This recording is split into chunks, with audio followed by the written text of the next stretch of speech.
Hi, my name is David Bratz. And here's the date and time on my computer. Today we'll be talking about a problem where we have to find the center of mass of a certain region. In this region, it's like a half circular ring, 2D. So in this problem, as we can see, we're centered around the origin. So our x value for the center of mass is going to be 0. And we're going to only have to find our y value for this coordinate. Now, our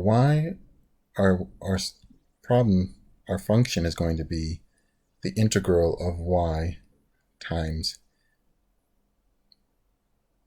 the mass, the derivative of mass, over the integral of the derivative of mass, basically our big M here.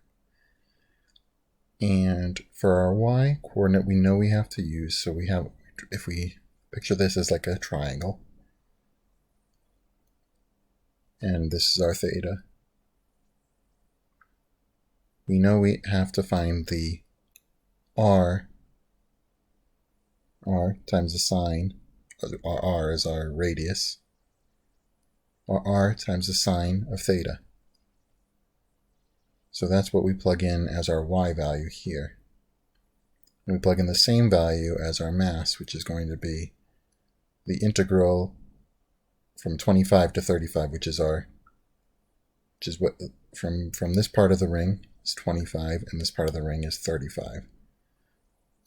So we're going to plug that in here, integral from 25 to 35 of our density times the radius. And to plug in here, this is where our y value goes, which is where, so we're going to have to find that from 0 to pi, because we know where this is a half circle, so somewhere in between here is going to be where the coordinate is. So it's going to be from 0 to pi for our integral of r sine of theta. And this is going to be all over basically we're going to use theta down at the bottom here. This is where our large M is basically going to be the same thing here, where we're going to have, we took this over here, but it equals the same thing. So basically it's going to be our density times the radius from 25 and 35 for our integral. And then for our coordinate within the circle, it's going to just be theta from 0 to pi. Now, so basically if we start integrating this,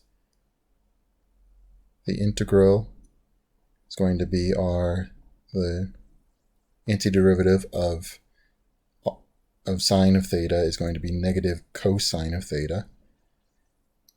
And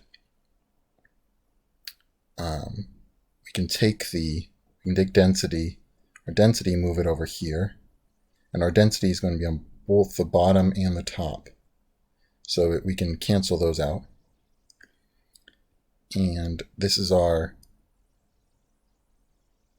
this is the antiderivative of this is, we can see how we have two r's up here, so we have r squared here. So if we take the antiderivative of r squared, we get r cubed over 3. And this again we take from the 25 coordinate to 35. And for the bottom, we just have 1r. So the antiderivative of 1r is r squared over 2. And from 25 to 35, we're going to take the summation, or we're going to take the integral of that. So if we do this, first we'll start with this negative cosine of theta, which if we take this from 0 to pi, if we take the negative cosine of theta of 0, we get negative 1. And if we get the negative cosine of pi, we get positive 1. So this is going to be 1 minus, we minus our bottom here, so we minus -1. So 1 minus -1, so that's 2. So we get 2 down here. And then we're going to take the, here we're going to take the 35 cubed divided by 3 minus 25 cubed divided by 3, which gives us 9,083.33. And we're going to divide that all by what we get here, which is going to be the theta is just, this is just pi.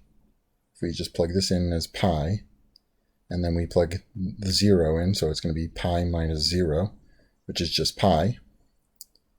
And then we're going to do r cubed divided by 2, which is 35 cubed divided by 2 minus 25 cubed, squared. 35 squared divided by 2 minus 25 squared divided by 2, which is going to give us 300. So we have, this is our final thing here, we have 2 times 9,083.33 divided by 300 pi equals 19.3. And that's what our y coordinate is. So all in all, we have our full coordinate of x being 0 and y being 19.3. So this is the coordinates. These are the coordinates for our center of mass of this half circular ring. Thank you.